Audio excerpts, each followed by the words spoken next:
भाग्यवान, मेरे जूते कहाँ रखे हैं? मुझे बाहर जाने में देर हो रही है। तभी मालती कमरे में आती है। ये रहे आपकी जूते। मैं इन्हें साफ करने के लिए ले गई थी। अरे वाह, तुम कितनी समझदार हो। मेरे बिना कुछ कहे ही सारे काम कर देती हो। तभी मालती झिझकते हुए रमेश से कहती है, सुनिए जी, आपसे एक बात कहूँ, बुरा तो नहीं मानेंगे ना? अरे नहीं नहीं, बेफिक्र होकर कहो। शादी से पहले मैं अपने मायके में नौकरी करती थी। मैं चाहती हूँ कि अब मैं फिर से नौकरी करना शुरू कर दूं। वैसे भी सारा दिन घर में बोर हो जाती हूँ। देखो मालती, तुम्हारे नौकरी करने से मुझे कोई एतराज नहीं है, लेकिन तुम्हें एक बात बता दूं, हमारे खानदान में आज तक कभी किसी औरत ने नौकरी नहीं की। फिर भी एक बार तुम माँ से पूछ कर देखो, अगर वो तुम्हें नौकरी करने की इजाजत दे देती है तो अच्छी बात है। रमेश वहाँ से चला जाता है। फिर उसी शाम मालती अपनी सास के पैर दबा रही होती है। तभी उसकी सास मालती से कहती है, अरे क्या बात है बहू, आज तो ठीक तरह से मेरे पैर नहीं दबा रही। किसी ख्याल में खोई पड़ी है क्या? मैं भी तो जानूं आखिर बात क्या है। अब दरअसल वो माँ जी। अरे हाँ हाँ बोलो, इतना सोच क्यों रही हो?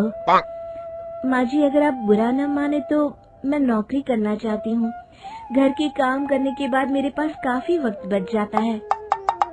मालती की ये बात सुनकर उसकी सास गुस्से में कहती है, अरे बहू, तेरी तबीयत तो ठीक है ना? आज ये कैसी बहकी बातें कर रही है? भला हमारे खानदान में आज तक कभी किसी औरत ने नौकरी की है जो तू नौकरी करने की बात कर रही है, हैं? अरे बहू, तू क्या रिश्तेदारी में हमारी नाक कटाना चाहती है? जितना जल्दी हो सके अपने दिमाग से नौकरी का भूत उतार दे, और अब जा, जल्दी से रसोई में जा, खाना बनाने का वक्त हो रहा है। मालती मन मार कर खाना पकाने के लिए रसोई घर में चली जाती है। अगले दिन, नमस्ते माँ जी, कैसी हैं आप? अरे आओ आओ दिवाकर बेटा, बैठो, मैं तुम्हारे लिए चाय मंगाती हूँ। बहू, जरा एक कप चाय तो लेती आना। फिर दिवाकर एक फाइल खोलकर मालती की सास के सामने रख देता है। ये देखिए माँ जी, ये है पिछले महीने का हिसाब और ये रहे मुनाफे के रुपए। एक बार हिसाब देख लीजिए और इन कागजों पर अपने दस्तखत कर दीजिए। अरे दिवाकर बेटा, मैंने भला आज तक कभी तेरा हिसाब देखा है जो अब देखूंगी? ला बता, कहाँ दस्तखत करूं?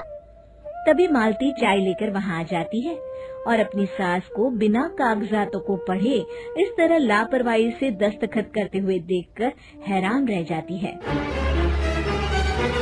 अच्छा माँ जी, अब मैं चलता हूँ, फैक्ट्री में बहुत काम है। फिर दिवाकर वहाँ से चला जाता है। कुछ दिनों बाद मालती बाजार में कुछ सामान खरीद रही होती है। तभी एक बूढ़ा आदमी उसे आवाज देता है, अरे मालती बेटी, कैसी हो? मुझे पहचाना? मैं तुम्हारी कंपनी में मुनीम का काम करता हूँ। हाँ चाचा जी, मैं आपको बिल्कुल पहचानती हूँ। कहिए, कैसे हैं आप? मैं तो ठीक हूँ। कंपनी में कुछ भी ठीक नहीं चल रहा, यहाँ तक कि हमें ठीक वक्त पर तनख्वाह भी नहीं मिलती। ये आप क्या कह रहे हैं?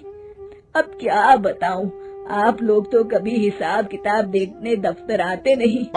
मेरी मानो तो एक बार आप लोग दफ्तर आकर सारा हिसाब किताब देख लो, आपको असलियत पता चल जाएगी। अच्छा बेटी, अब मैं चलता हूँ, देर हो रही है। फिर वो बूढ़ा वहाँ से चला जाता है। वहीं दूसरी तरफ मालती घर पहुंचकर अपनी सास को सारी बात बताती है। तभी वहाँ रमेश भी आ जाता है, लेकिन मालती की सास मालती की किसी भी बात पर विश्वास नहीं करती। तभी रमेश कहता है, अरे माँ, बिना आग के कभी धुआं नहीं उठता। जब मालती इतना कह रही है तो हमें एक बार दफ्तर चलकर देख लेना चाहिए।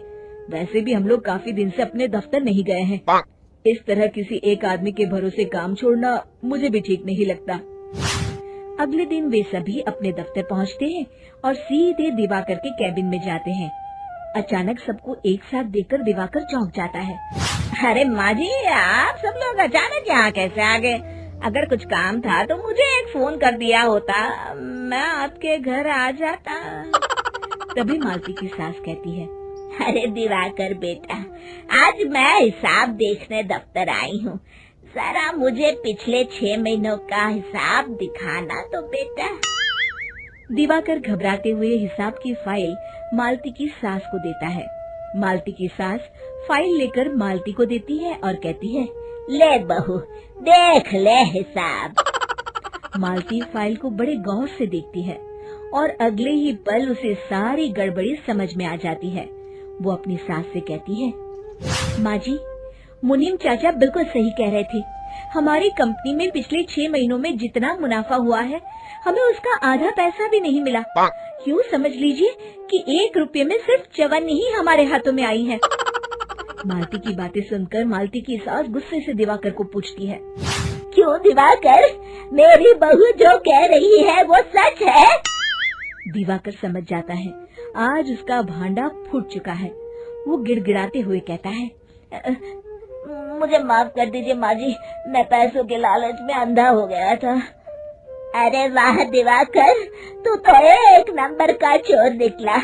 इतने दिनों से मैं तुझ पर आंख बंद करके भरोसा करती रही और तू मुझे ही चुना लगाता रहा।